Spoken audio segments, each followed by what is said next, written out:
right, let me take you on a little journey into the world of luxury, where diamonds aren't just about sparkle, where every watch is a masterpiece, and where each piece of jewelry tells a story. Yep, we're talking about Cartier, the brand that turned luxury into an art form like no other. Picture this: it's 1847, Paris is buzzing with energy, and a guy named Louis Francois Cartier sets up a tiny jewelry workshop. No one could have predicted that his name would one day echo around the world. Yet, from that small shop, a legend was born. But Cartier is more than just a fancy name on a posh storefront. It's the embodiment of timeless luxury, a brand that's adapted, innovated, and evolved while staying true to its heritage. In this episode, we're going to break down how Cartier went from a small Parisian boutique to an iconic luxury house known for its daring designs and elegance. We'll dive into the behind the scenes of this success story, from its legendary creations like the Tank Watch to its influence on pop culture and its commitment to ethical and responsible jewelry making. So, grab your cappuccino, take a bite of that croissant, and let me guide you through the centuries of craftsmanship and innovation that have made Cartier the ultimate symbol of French luxury. And remember, luxury isn't just about the price tag, it's about the story.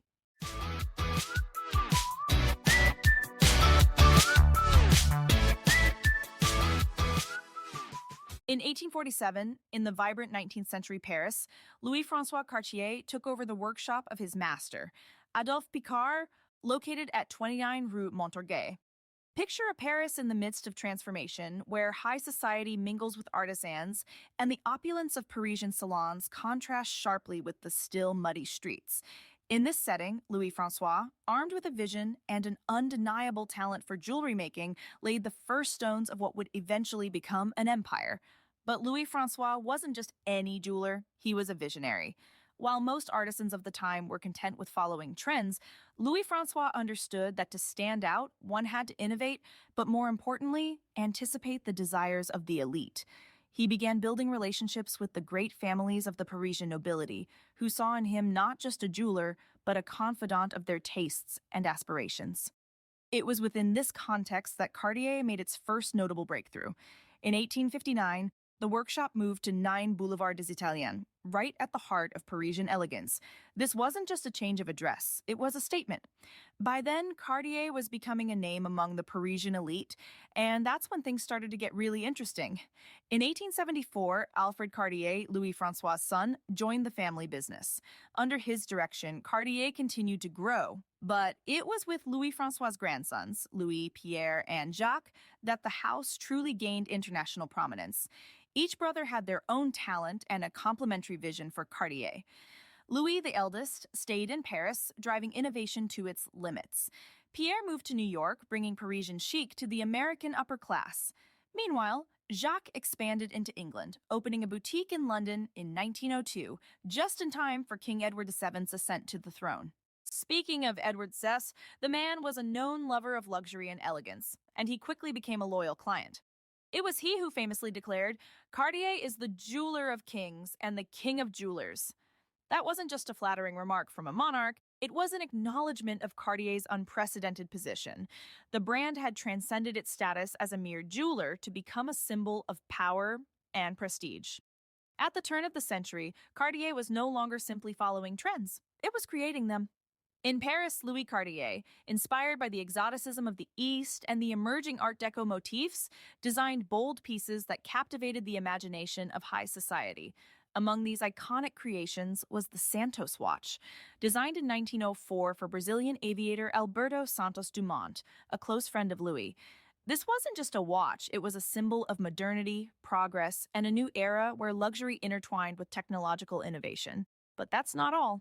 Cartier, being a true strategist in the luxury world, understood that to dominate the global market, it had to be where the wealth was concentrated. This led to one of Pierre Cartier's most brilliant moves in 1917, when he traded a pearl necklace for a property at the corner of Fifth Avenue and 52nd Street in New York, one of the city's most prestigious locations. What had started as a small Parisian workshop had, within a few decades, become a global brand synonymous with excellence and refinement. So, this first segment makes one thing clear. Cartier didn't just follow trends, it anticipated and even created them.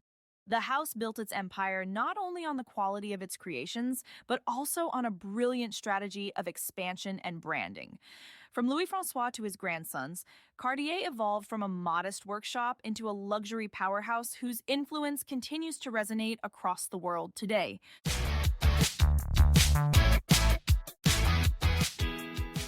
Cartier's style and identity.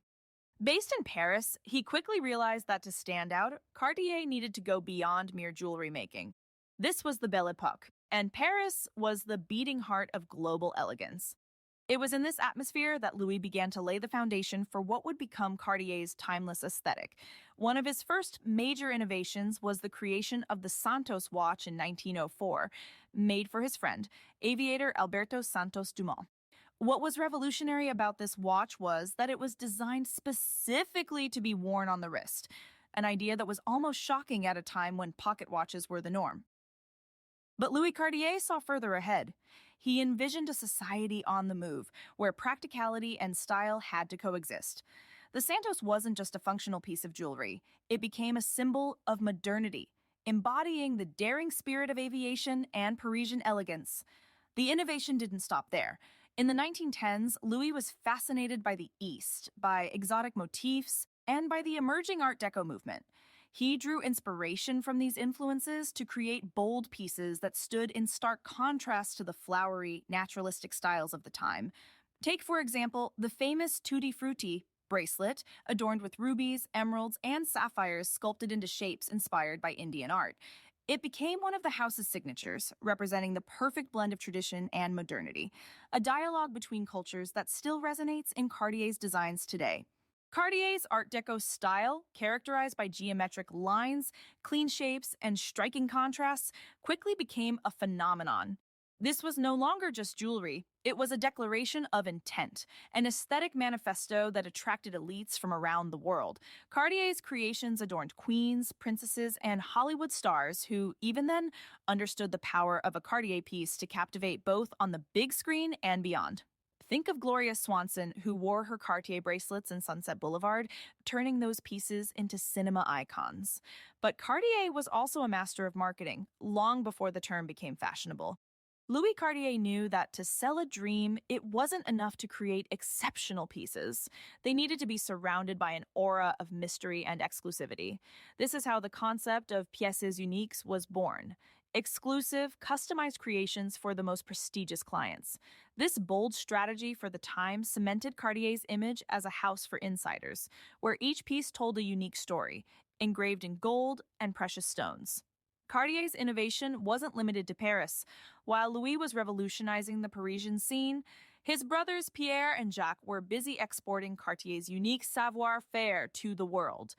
Pierre, based in New York, understood the importance of seducing the American elite, who were eager to assert their own style and independence from European traditions. In 1917, when he traded a pearl necklace for a property at the corner of Fifth Avenue and 52nd Street, he didn't just secure a prestigious location, he anchored Cartier in the American landscape. The store quickly became a haven for oil magnates, Broadway stars, and even the earliest movie actors, solidifying the brand's international reputation. Meanwhile, Jacques Cartier settled in London, and this is where Cartier became the official jeweler to the British crown. From that moment on, Cartier didn't just create for kings and queens. The house became a key player in the most prestigious ceremonies. From coronations to royal weddings, Jacques also introduced Louis's Oriental influences to the British market, where they were met with resounding success. These influences are seen in iconic creations like brooches and tiaras, which combine the geometric rigor of Art Deco with the richness of Oriental motifs. One of Cartier's most brilliant strategies was to establish itself not just as a jeweler, but as a luxury watchmaker. It was a strategic move that defined a new era for the house. While Swiss watchmaking dominated the market, Cartier decided to turn watches into more than just accessories. They became fashion statements. The tank watch, launched in 1919, is perhaps the most iconic result of this strategy. Inspired by the shape of military tanks used during World War I, when the tank embodied both robustness and elegance, and quickly became a must-have for influential personalities worldwide. From Jackie Kennedy to Andy Warhol, the tank watch graced the wrists of those who set trends, reinforcing Cartier's status as a pioneer in luxury. At the same time, Cartier developed unparalleled expertise in the art of gemology.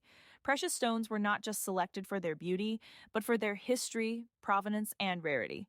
Cartier became famous for its ability to find and work with the most exceptional stones, such as the Hope Diamond or the Burmese Sunrise Ruby. This mastery of gemstones combined with innovative design gave birth to pieces that were not just jewelry, but works of art.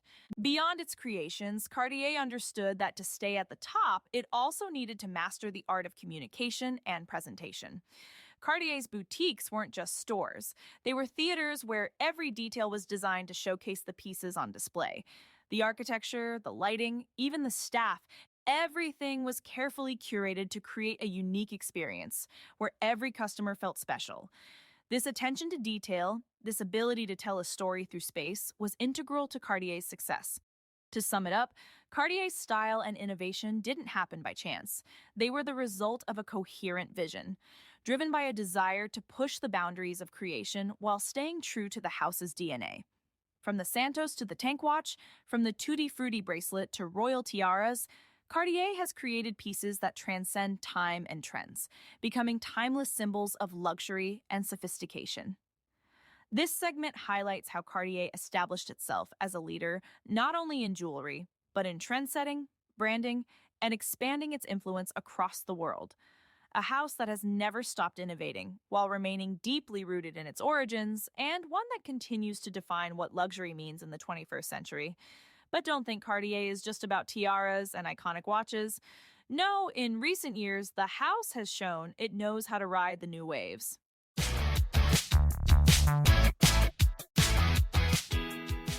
If we had to sum up Cartier in just one phrase, it might be eternal luxury.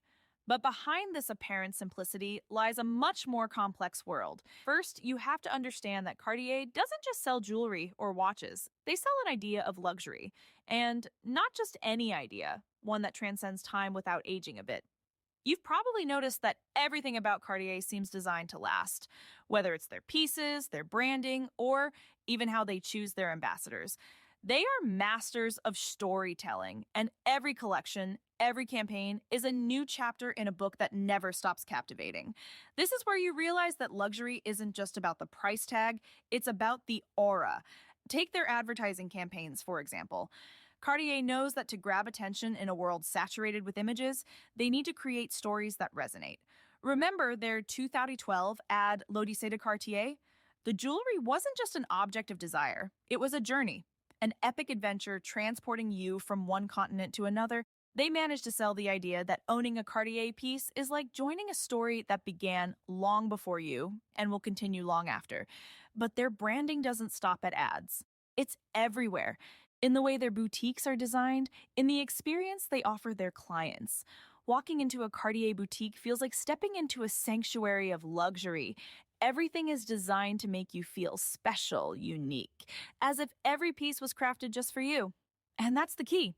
They're not just selling a product, they're selling an experience, an emotion. Cartier has also managed to evolve without ever betraying its DNA. Take their venture into ethical jewelry, for example. It wasn't just a marketing ploy to appeal to millennials. They understood that the world is changing and that today's luxury has to be responsible. That's why they've become leaders in ethical high jewelry, with initiatives like the Cartier Foundation for Contemporary Art, which supports artists while promoting a message of innovation and environmental respect. We're far from the ostentatious luxury of the 80s. Today, owning a Cartier piece is a reflection of a certain mindset, a sense of awareness. What's truly fascinating is how Cartier has tapped into the power of younger generations. Have you noticed more and more young celebrities flaunting Cartier pieces? That's no accident. Cartier knows that staying relevant means speaking to the generations that now set the trends.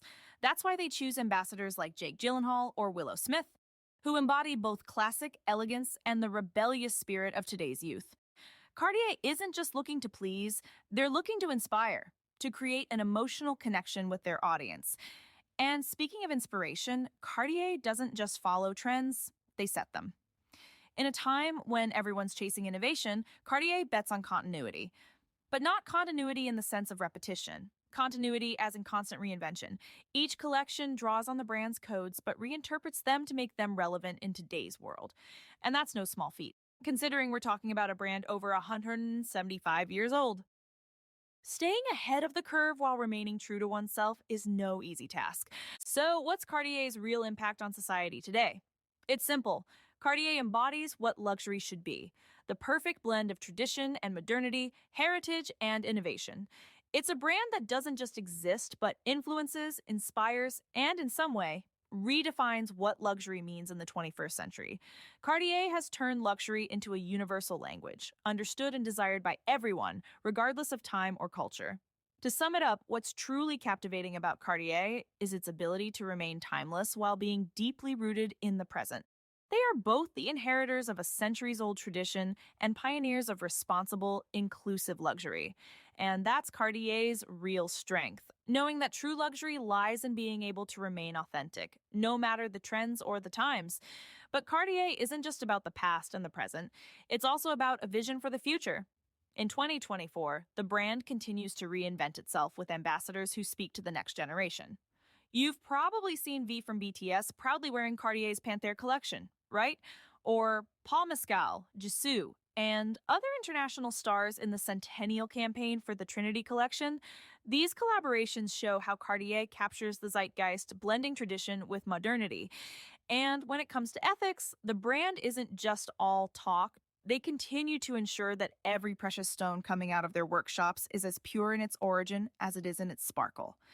In short, Cartier remains faithful to its DNA while evolving with the times, a real tour de force in the world of luxury.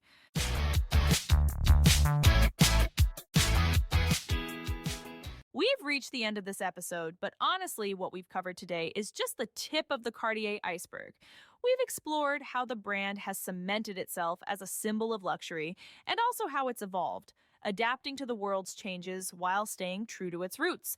What's fascinating is that Cartier doesn't just create jewelry or watches, they create dreams, aspirations, and perhaps even a certain idea of happiness. But here's the question that remains. In a world where values, trends, and priorities are constantly shifting, what does luxury really mean today? Has Cartier, by embracing more ethical practices and staying at the forefront of trends, redefined luxury for the 21st century? Or does this timeless luxury, with its 175-year legacy, stand as a form of resistance in a world that's always on the move?